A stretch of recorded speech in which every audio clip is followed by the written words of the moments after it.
Bismillahirrahmanirrahim. Assalamualaikum warahmatullahi wabarakatuh. Dr. Keith Moore adalah Presiden American Association of Clinical Anatomy antara tahun 1989 dan 1991. Ia menjadi terkenal karena literaturnya tentang mata pelajaran anatomi dan embriologi dengan puluhan kedudukan dan gelar kehormatan dalam bidang sains. Dia menulis bersama Profesor Arthur F. Daly II, Clinically Oriented Anatomy, yang merupakan literatur berbahasa Inggris paling populer dan menjadi buku kedokteran pegangan di seluruh dunia. Buku ini juga digunakan oleh para ilmuwan, dokter, fisioterapi, dan siswa seluruh dunia. Pada suatu waktu, ada sekelompok mahasiswa yang menunjukkan referensi Al-Quran tentang penciptaan manusia kepada Profesor Keith Moore. Lalu sang profesor melihatnya dan berkata, "Tidak mungkin, ayat ini ditulis pada abad 7 Masehi, karena apa yang terkandung di dalam ayat tersebut adalah fakta ilmiah yang baru diketahui oleh ilmu pengetahuan modern. Ini tidak mungkin, Muhammad pasti menggunakan mikroskop." Para siswa tersebut lalu berkata, "Profesor, bukankah saat itu mikroskop juga belum ada?" "Iya, saya tahu. Saya hanya bercanda. Tidak mungkin Muhammad yang mengarang ayat seperti ini," jawab sang profesor. Ayat yang ditunjukkan mahasiswa tersebut adalah firman Allah dalam Al-Quran surat Al-Mu'minun ayat 12-14.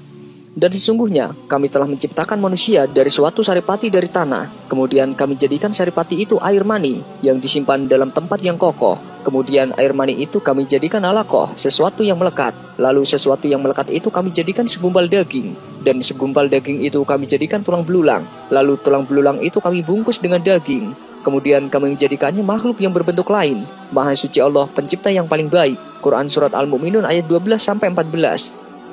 Jika dicermati lebih dalam, sebenarnya alaqah yang biasa diterjemahkan sebagai segumpal darah, ternyata secara etimologis juga bermakna lintah penghisap darah. Ketika embrio berusia 7-24 hari, tidak ada istilah yang paling tepat untuk menjelaskan sifatnya melebihi lintah, karena ia melekat dan menggelantung di kulit. Embrio itu seperti menghisap darah dari dinding uterus, karena memang demikianlah yang sesungguhnya terjadi. Embrio itu makan melalui aliran darah. Hal itu persis seperti lintah yang menghisap darah. Begitu juga dengan janin, sumber makanannya adalah dari sari makanan yang terdapat dalam darah sang ibu. Ajaibnya, embrio janin dalam tahap itu jika diperbesar dengan mikroskop, bentuknya benar-benar seperti lintah. Dan hal itu tidak mungkin jika Nabi Muhammad SAW sudah memiliki pengetahuan yang begitu dahsyat tentang bentuk janin yang menyerupai lintah, lalu menulisnya dalam sebuah buku. Padahal pada masa itu belum ditemukan mikroskop atau lensa. Jelas itu adalah pengetahuan dari Allah Subhanahu wa Ta'ala yang Maha mengetahui segala sesuatu. Itulah yang membuat profesor heran. Ia seakan tak percaya Nabi Muhammad SAW telah memberitahukannya pada abad 7 Masehi lalu.